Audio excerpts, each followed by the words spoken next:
Momento de reflexão da Palavra de Deus, ministrada pelo pastor Cláudio Morandi.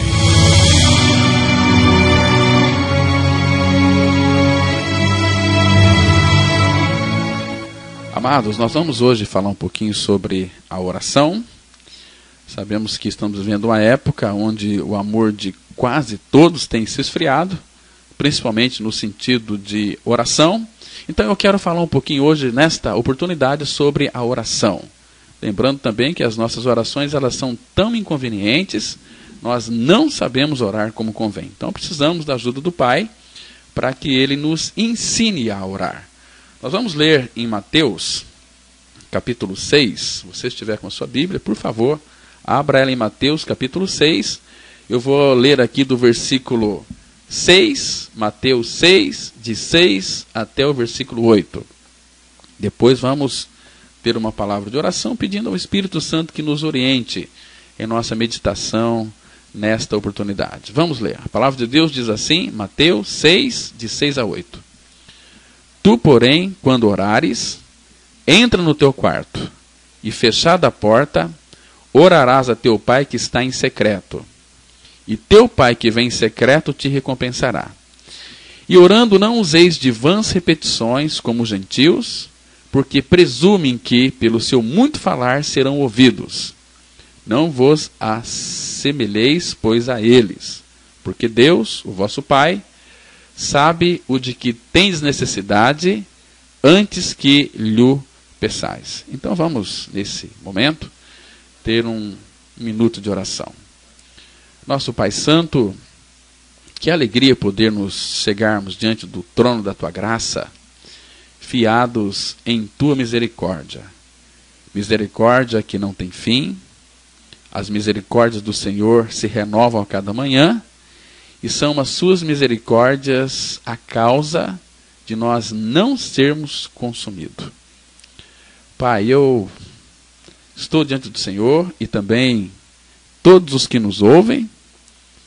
Te peço para que Tu venhas trazer entendimento espiritual, revelação desta verdade, para que os corações sejam abertos para a Tua palavra, para recebermos este pão diário que é Cristo, Ele é o nosso pão. Porque Ele é aquele que alimenta e sacia a nossa fome. Ele dessedenta a nossa alma sequiosa. Por isso, meu Pai, eu te peço para que então o Senhor possa tocar em todos os corações que nos escuta, trazendo a eles entendimento espiritual, colocando sede para que possa conhecer a Ti. Pai, este tema da oração é um tema que nós expressamos que nós não sabemos como orar como convém, mas estamos diante do Senhor para que Tu fales conosco e nos ensina a orar como convém. Em nome de Jesus Cristo que nós oramos. Amém. Amados, uma vez, certa família foi fazer um piquenique na praia e eles estiveram ali e viveram ali a seguinte experiência. A esposa e mãe, que tudo tinha preparado com cuidados especiais, ela entrou na água, ali na praia, e ela começou a se afogar. Então, o filhinho que estava ali perto, que brincava na areia das proximidades, ouvindo ali os gritos de socorro de sua mãe, ele andou uns passos para perto do pai, entretido com algumas coisas, e falou o seguinte. Ele falou bem manso assim, olha, papai, a mamãe, ela está lá na praia, ela está lá gritando, eu acho que ela está se afogando, papai. Aí o homem largou as coisas que ele estava fazendo, ele deu um salto, saiu ali a toda pressa a fim de resgatar a sua esposa que estava se afogando. Eu não sei se vocês que estão me ouvindo notaram, mas às vezes nós clamamos ao Pai com uma calma muito grande enquanto se trata de vida ou morte. Como neste episódio aqui na praia, onde a mãe do menino estava se afogando. Nós oramos sem pressa, sem urgência nenhuma. Então aquele menininho, se ele visse a gravidade, ele tinha que clamar para o pai, gritar, sair correndo, papai, a mamãe está se afogando, vai salvá-la. mas ele foi naquela calma, tranquilo. Assim também são muitos cristãos, né? São tão relapsos. Olha, meus irmãos, essa questão da oração, nós precisamos de revelação do Espírito Santo para compreender o mistério da oração.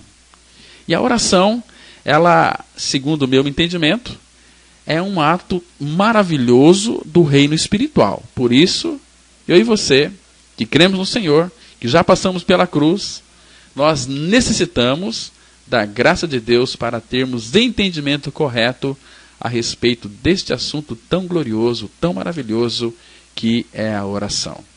E não resta dúvidas, eu e você, nós carecemos do toque divino para sermos ensinados a orar como convém.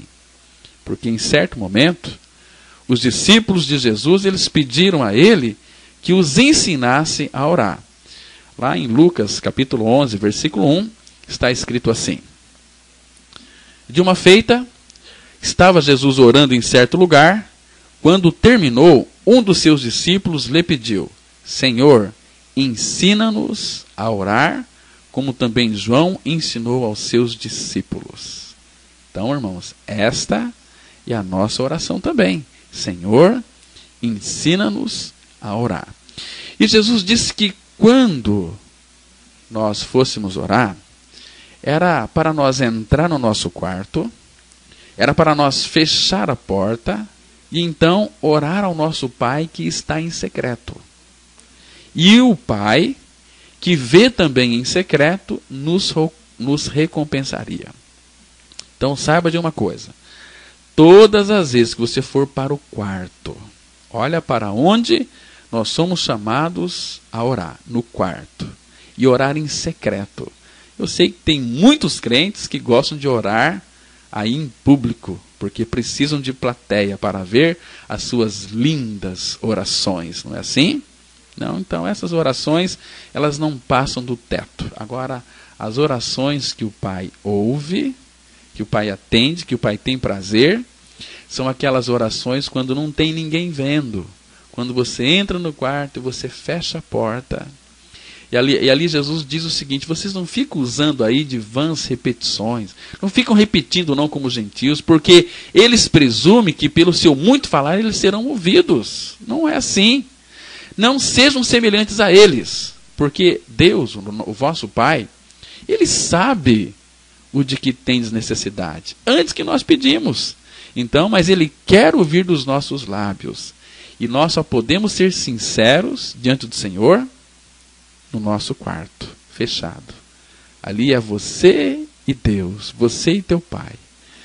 Então, amado, se você de fato já creu no Senhor, você de fato creu que foi atraído, incluído em Cristo, crucificado e morto com Cristo, não tem mais impedimento para chegar diante do Senhor, porque o caminho foi aberto.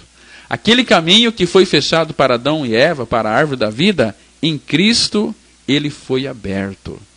Agora vamos verificar como que Deus deseja que nós cheguemos ao trono da graça. Ao trono da graça e a presença de Deus. É o lugar chamado Santo dos Santos. Ali onde Deus está. Ele habita em nós pela fé, mas Deus está no céu, assentado num alto e sublime trono. E eu e você, segundo diz a palavra, somos convidados a chegar diante deste altar, através da pessoa de Cristo, com intrepidez. Porque o caminho foi aberto, um novo caminho, que é Cristo. Ele concedeu para que então eu e você tivéssemos acesso diante do Senhor. Ele diz lá em Hebreus capítulo 10, versículo 19, 20, 21 e 22, diz assim, Hebreus 10, de 19 a 22. Olha que coisa linda, irmãos. Tendo, pois, irmãos, intrepidez para entrar no Santo dos Santos pelo sangue de Jesus. Essa palavra aqui, intrepidez, significa ousadia. Sejam ousados, não temam. Chega diante do Senhor, porque vocês já foram libertos. Vocês têm agora o sangue de Cristo. E Jesus, ele penetrou o céu, está diante do Pai. Ele se ofereceu a si mesmo ao Pai. E o seu sangue está ali, fazendo expiação pelos nossos pecados, diante do Pai. Então nós podemos entrar com intrepidez no Santo dos Santos. Não é só pastor, não é só padre, não é só papa. Qualquer pessoa, como eu já disse aqui, por mais simples que seja, desde que teve uma experiência com Cristo, desde que morreu e ressuscitou com Cristo, ela é convidada a entrar no Santo dos Santos com ousadia, com intrepidez. E o versículo 20 diz assim: pelo novo e vivo caminho que ele nos consagrou pelo véu, isto é, pela sua carne. E tendo grande sacerdote sobre a casa de Deus, agora veja o versículo 22. Aproximemo-nos com sincero coração, em plena certeza de fé, tendo o coração purificado de má consciência e lavado o corpo com água pura. Aproximemo-nos com sincero coração, em plena certeza de fé. Isso é maravilhoso. Então, amados, eu e você podemos chegar diante do Senhor, no Santo dos Santos, na sua presença, pelo sangue de Cristo, porque eu e você, nós já fomos justificados. Nada mais impede, não tem mais nenhuma barreira, não tem mais nenhum impedimento de chegarmos à presença do Senhor, para orarmos a Ele. Por isso que lá em Romanos 5, 1 e 2, a Bíblia diz assim, olha: justificados, pois, mediante a fé, temos paz com Deus, por meio de nosso Senhor Jesus Cristo, por intermédio de quem obtivemos igualmente acesso, entrada pela fé, a esta graça, na qual estamos firmes e gloriamo-nos na esperança da glória de Deus. Que maravilhoso, meus irmãos. Que lindo é isso. Então eu quero aqui, inicialmente, levantar algumas perguntas. É preciso orar? Qual é a finalidade da oração? Não é Deus o Todo-Poderoso? Não é o Senhor do universo, onipotente, onisciente, onipresente? Ou seja, se Deus tem todo o poder, sabe todas as coisas simultaneamente e está em todo lugar ao mesmo tempo, por que então precisamos orar a Ele? Porque Deus não opera diretamente. Porque Ele solicita a seu povo que ore. Por quê? O profeta Isaías, ele fala a respeito da grandeza do Criador. Lá em Isaías 46, versículo 10, ele diz assim, Isaías 46, verso 10, que desde o princípio anuncia o que há de acontecer, e desde a antiguidade as coisas que ainda não sucederam, que digo, o meu conselho permanecerá de pé, farei toda a minha vontade. Presta atenção, Deus não vai fazer nada fora da vontade dele. Por isso que ele disse aqui, farei toda a minha vontade. Deus é verdadeiramente soberano e Deus não fará nada que seja contrário à sua vontade. E novamente perguntamos, então, por que orar? Nós afirmamos o seguinte, irmãos. Deus, Ele tem prazer em ouvir e atender às orações de seus escolhidos. Mas, no entanto, as nossas petições devem estar de acordo com a sua perfeita vontade. Você se lembra daquele reformador Lutero, Martinho Lutero, do século XVII? Martinho Lutero, ele disse o seguinte sobre a oração. Orar não é vencer a resistência de Deus, é experimentar a sua boa vontade. Orar não é vencer a resistência de Deus, é experimentar a sua boa vontade.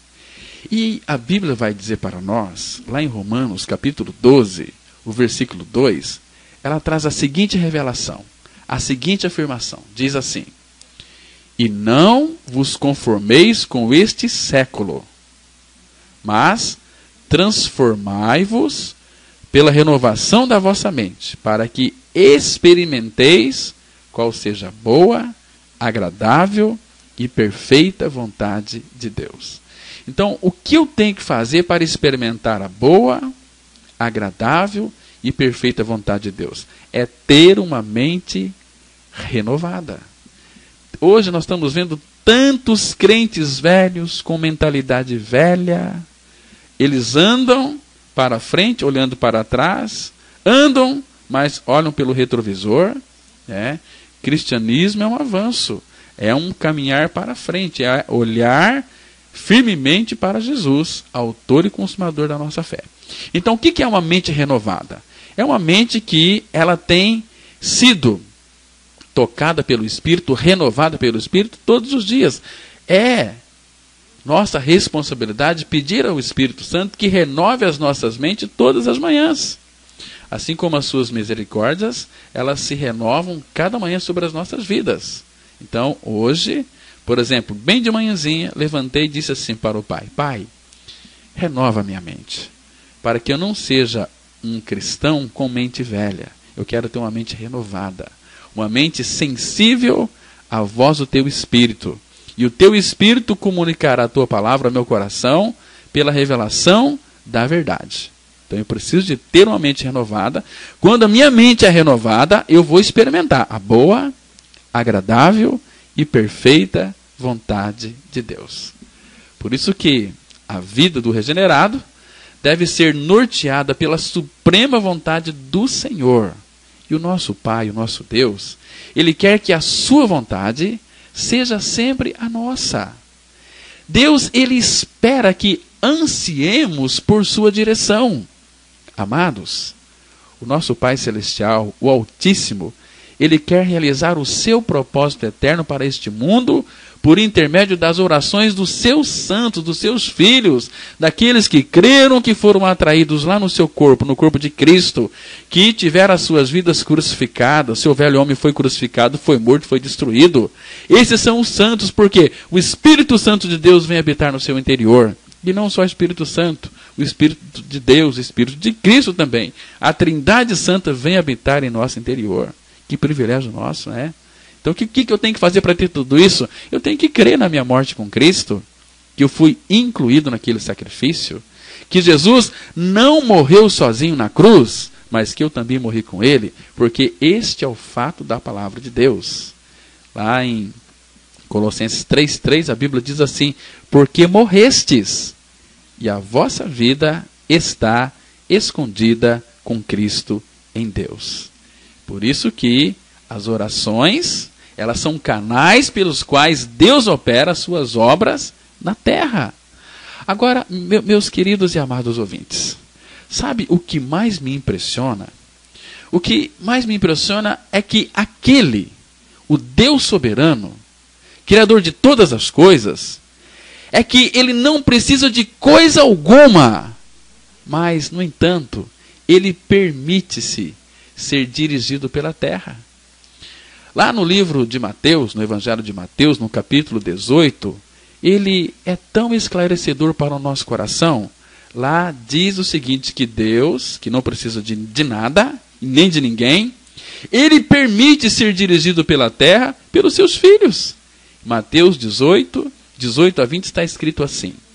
Jesus está dizendo: em verdade vos digo que tudo o que ligardes na terra terá sido ligado no céu. E tudo o que desligardes na terra terá sido desligado no céu.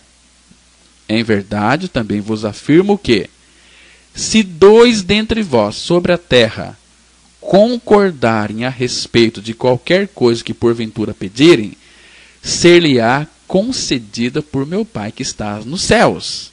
Porque onde estiverem 2 ou 3 reunidos em meu nome, ali estou no meio deles.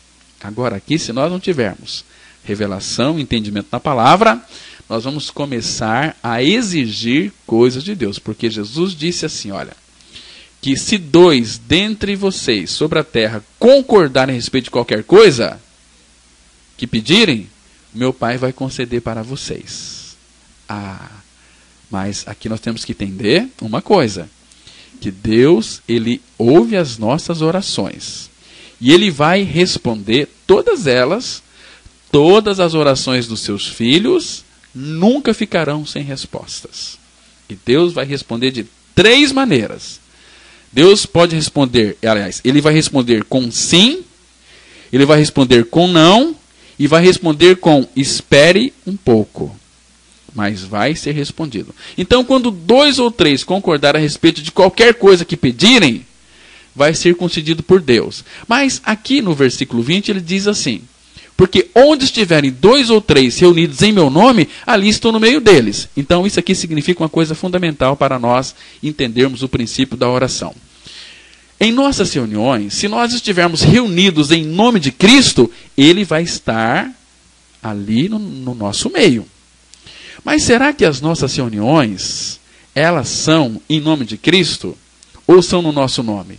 E usamos o nome dele como que uma varinha mágica. Senhor, eu quero isso, em nome de Jesus. O outro concorda, vai conceder. Não é assim. Então, se nós reunirmos em nome dele, significa que todas as nossas petições têm que estar de acordo com a vontade dele, porque nós nos reunimos não em nosso nome para fazer a nossa vontade, mas nos reunimos em nome dele para que a vontade dele seja feita em nós, inclusive em nossos pedidos. Irmãos, segundo as palavras do Senhor Jesus, a terra governa o céu. E Deus, ele movimenta o seu poder sobre a terra na medida em que a igreja ora. E as orações dos regenerados, elas são fundamentais e insubstituíveis no que concerne a manifestação do poder de Deus neste mundo caído e corrompido pelo pecado. Então isso mostra o grande compromisso que os regenerados têm diante do Senhor. Porque orar, meus irmãos, não é uma opção, é uma ordem. Deus nos ordenou que nós orássemos. E além de ser um maravilhoso privilégio para nós, os seus filhos, é uma tremenda responsabilidade que foi atribuída aos salvos. Em realidade, meus irmãos, a oração é a união das súplicas dos santos com a vontade de Deus. Não a vontade de Deus se sujeitando às nossas vontades. Nunca é assim. Nós podemos dizer que a oração que o novo nascido profere na terra, nada mais é do que o expressar da vontade de Deus no céu. E Deus jamais fará algo que esteja em desacordo com a sua vontade. Entretanto, Ele espera que os seus filhos orem a Ele para que possa agir. Vamos dar uma olhada aqui num texto, em 1 João, capítulo 5, verso 14 e 15, 1 João, primeira carta do apóstolo João, capítulo 5, os versículos 14 e 15, que diz assim, presta atenção. E esta é a confiança que temos para com Ele, que, se pedirmos alguma coisa segundo a sua vontade, Ele nos ouve. E, se sabemos que Ele nos ouve quanto ao que lhe pedimos, estamos certos de que obtemos os pedidos que lhes temos feito. Presta atenção que a confiança nossa que temos para com Ele é que, se nós pedirmos alguma coisa segundo a sua vontade, Ele vai nos ouvir.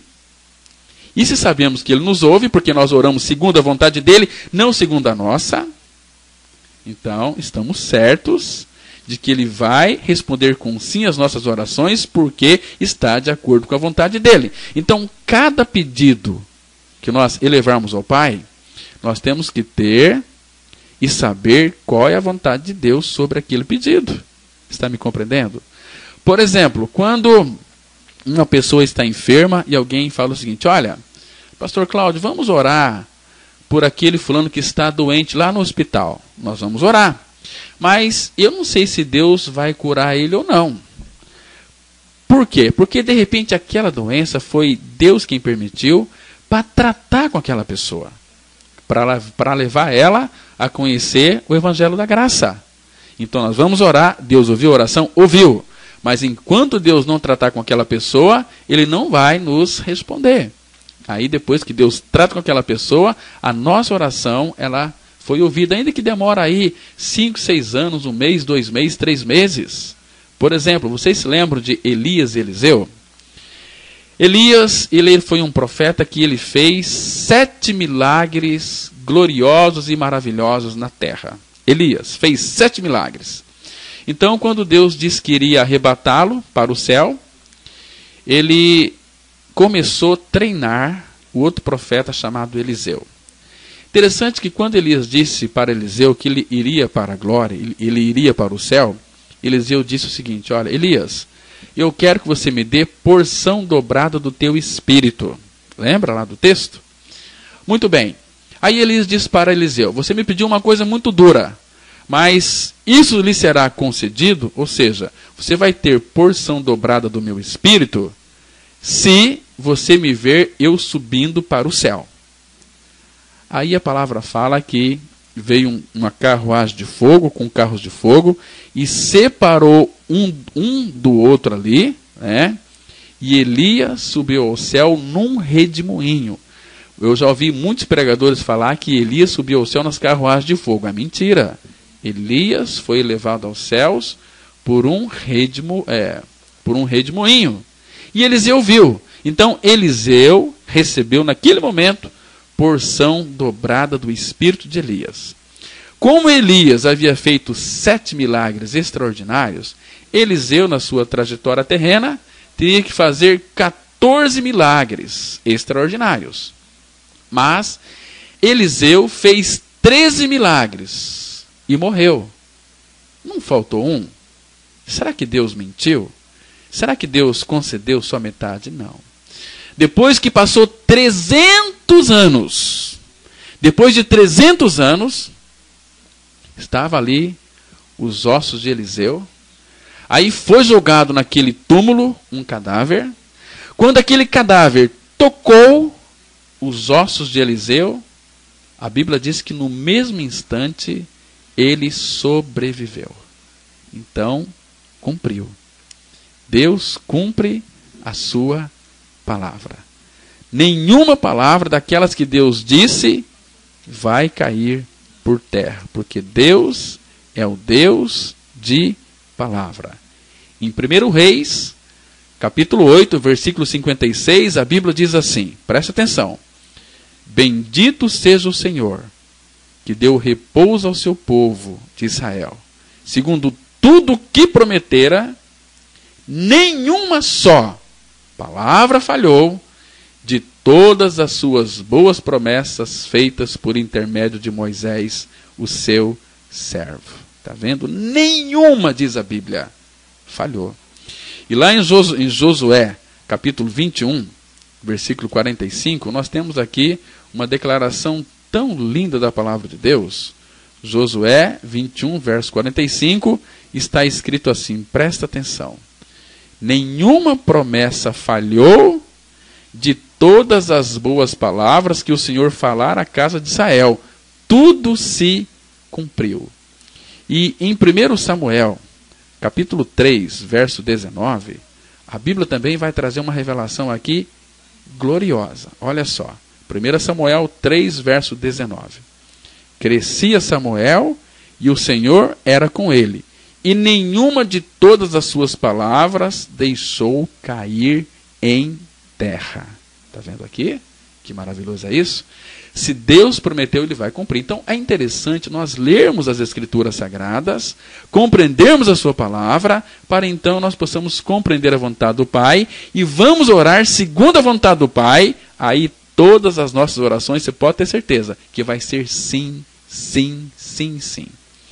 Olha, se Deus tivesse atendido todas as minhas orações que eu fiz a Ele, eu sei que Ele ouviu.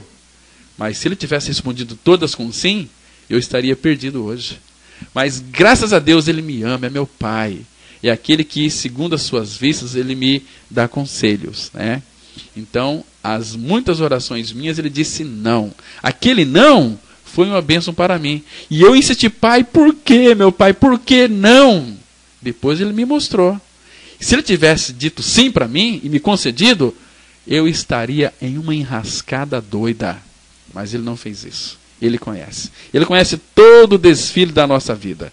Porque segundo a vontade de Deus, eis o caminho para as nossas orações serem atendidas, amados. Serem todas elas atendidas. Segundo a vontade dEle. Não segundo a minha vontade. Segundo a vontade do Pai. Então nós temos que orar, não segundo a nossa vontade, mas segundo a vontade dEle. Porque seria um tremendo insulto contra Deus dizer que Ele não é onipotente. Contudo, meus queridos, é um sinal de grande rebeldia não se submeter ao seu modo de agir. Dizer que Deus precisa de alguma coisa é esquisito, mas não aceitar a sua maneira de operar é arrogância da nossa parte. Ele decidiu agir por meio das orações do seu povo. O Todo-Poderoso estabelecerá o seu reino neste mundo em cooperação com o seu povo, com a sua igreja. Por favor, queria que você pensasse naquele texto de Mateus, capítulo 9, verso 37 e 38, que diz assim: E então se dirigiu aos seus discípulos: A seara, na verdade, é grande, mas os trabalhadores são poucos. Rogai, pois, ao Senhor da seara que mande trabalhadores para a sua seara. Está vendo aqui? Rogai ao Senhor da seara que mande trabalhadores para a sua seara. Esta é a vontade dele. Se Deus conhece todas as coisas, por que já não providenciou os trabalhadores para a sua seara? A resposta aqui, meus queridos, é muito simples. Ele quer que a igreja ore, para que ele, graciosamente, mande trabalhadores. Porque a soberania divina não isenta a responsabilidade humana. Quando Deus diz para Elias: apresenta ao rei Acabe que durante 3 anos e meio não vai ter chuva.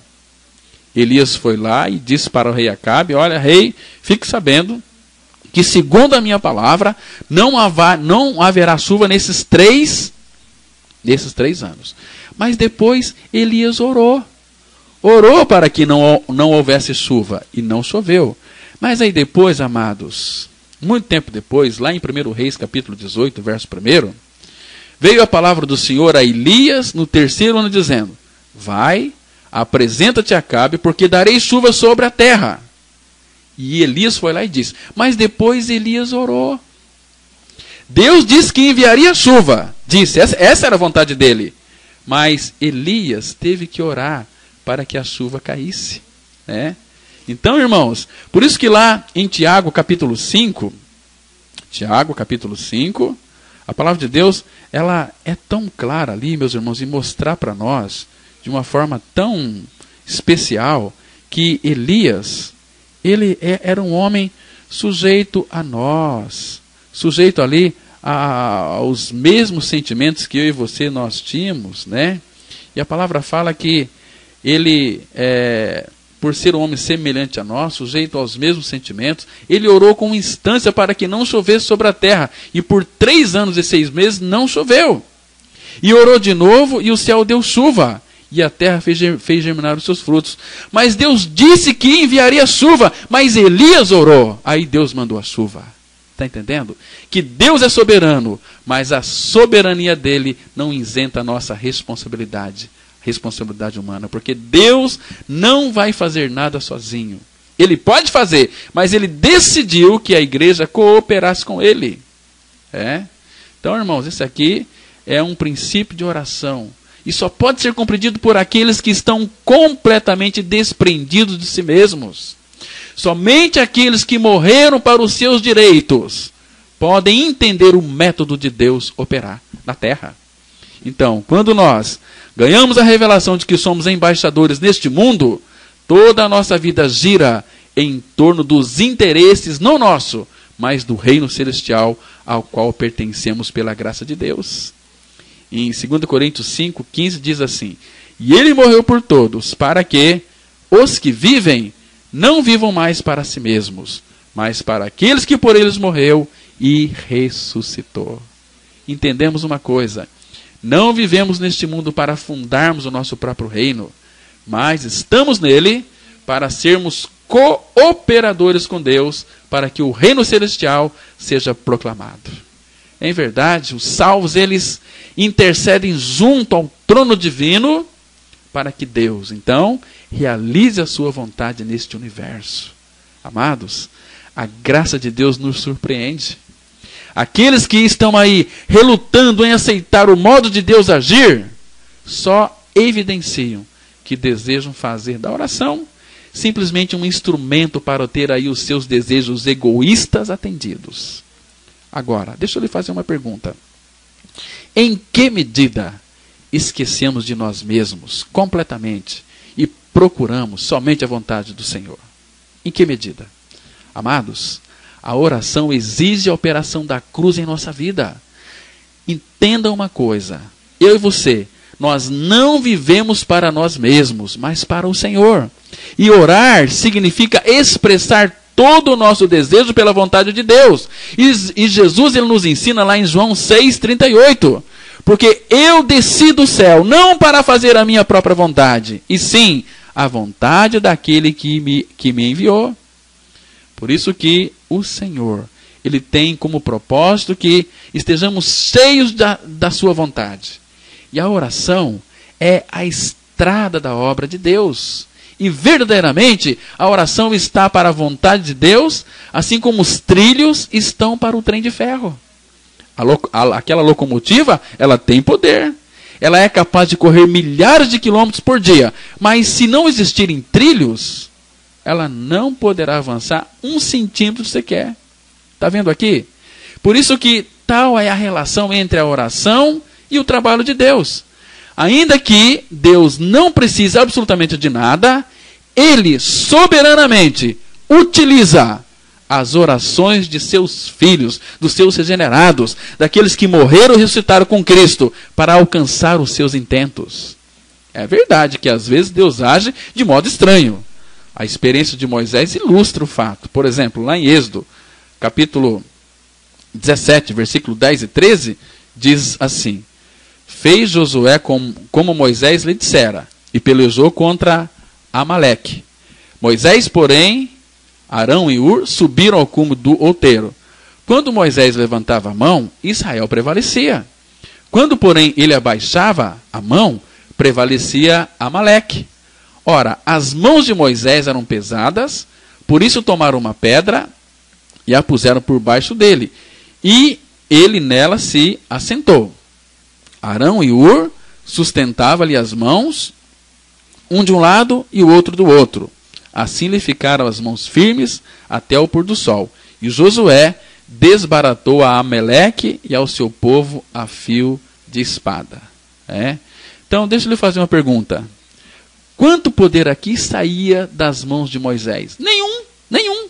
Agora, será que as mãos estendidas deste escolhido eram tão poderosas a ponto de dar vitória para Israel? Irmãos, isto não faz sentido, pois cremos que Deus é absolutamente soberano e não precisa do homem. Mas, no entanto, nós vemos aqui que Deus escolheu agir em cooperação com o homem. Vocês não estão entendendo aqui que esse é o segredo? Que assim também é com a oração?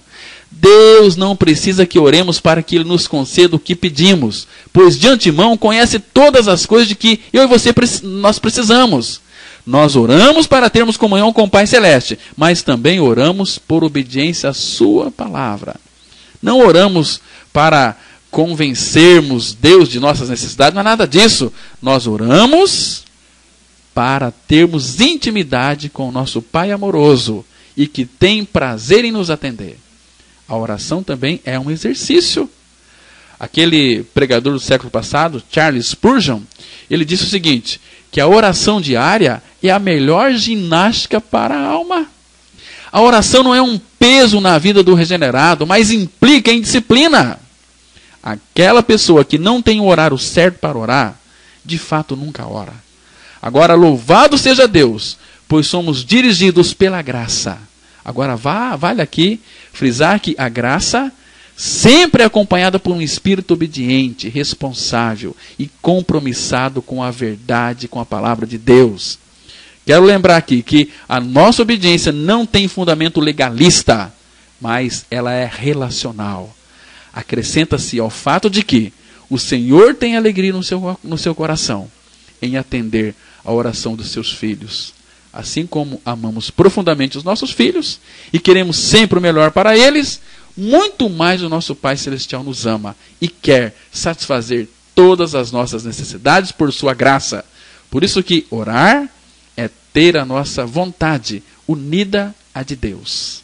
E as nossas intercessões, elas são importantes para um evangelismo eficaz. Você que está me escutando, peça a Deus nomes de pessoas para que você interceda. Com certeza, Ele irá colocar em seu coração vários nomes diferentes.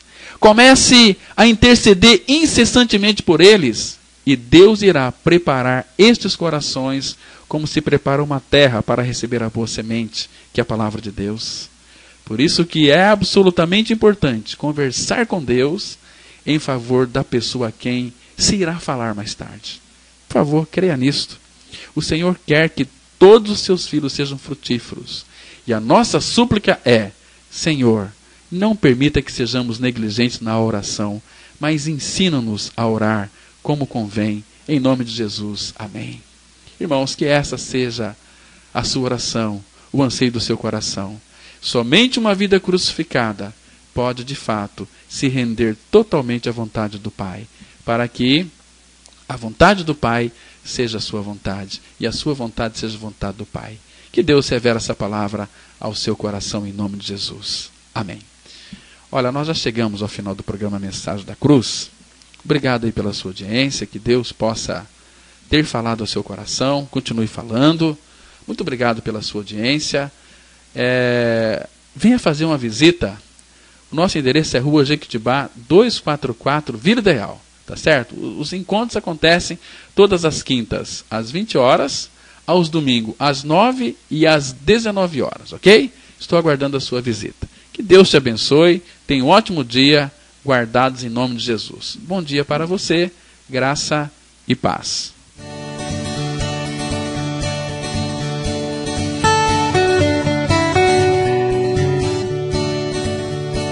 Se você se identificou com esta mensagem e quer saber mais sobre ela, ligue para o telefone 32157508 ou venha nos fazer uma visita na Rua Jequitibá 244, Vila Ideal, bem próximo ao Estádio Teixeirão. Cultos todas as quintas-feiras às 20 horas e aos domingos às 9 e às 19 horas. Tenham todos um dia abençoado pelo Senhor e até o próximo programa. Graça e paz.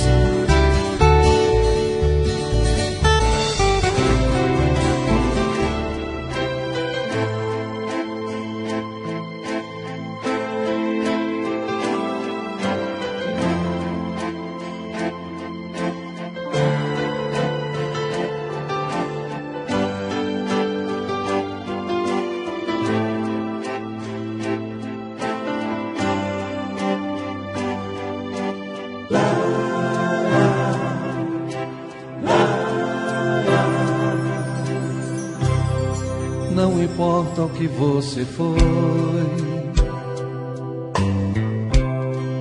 não importa o que você fez, se você creu e entregou sua vida a Jesus, Ele te recebe de braços abertos e diz: meu amado, vinde a mim, assim como tu estás, assim como tu és. Vinde a mim, eu morri, não foi em vão, foi para trocar o seu velho coração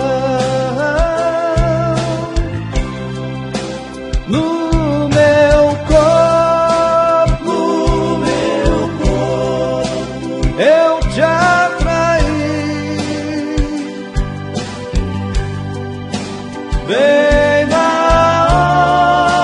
hora da crucificação. Te fiz morrer na minha morte e na minha ressurreição.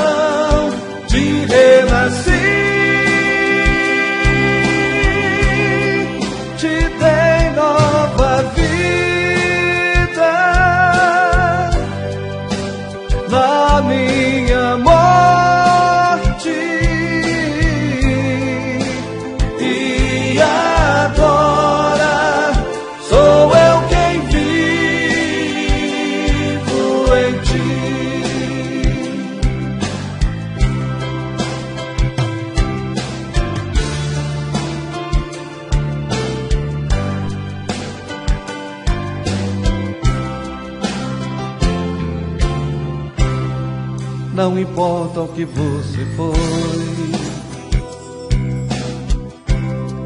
não importa o que você fez.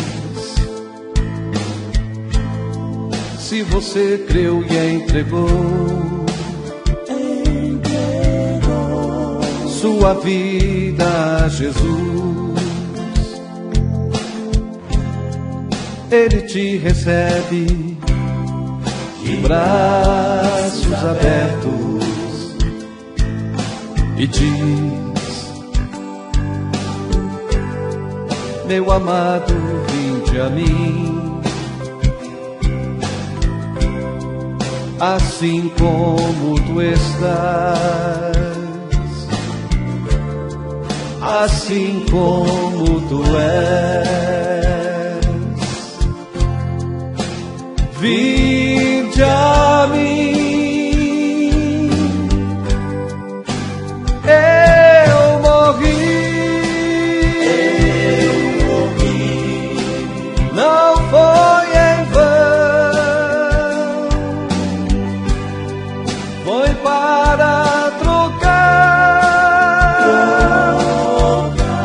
o seu velho coração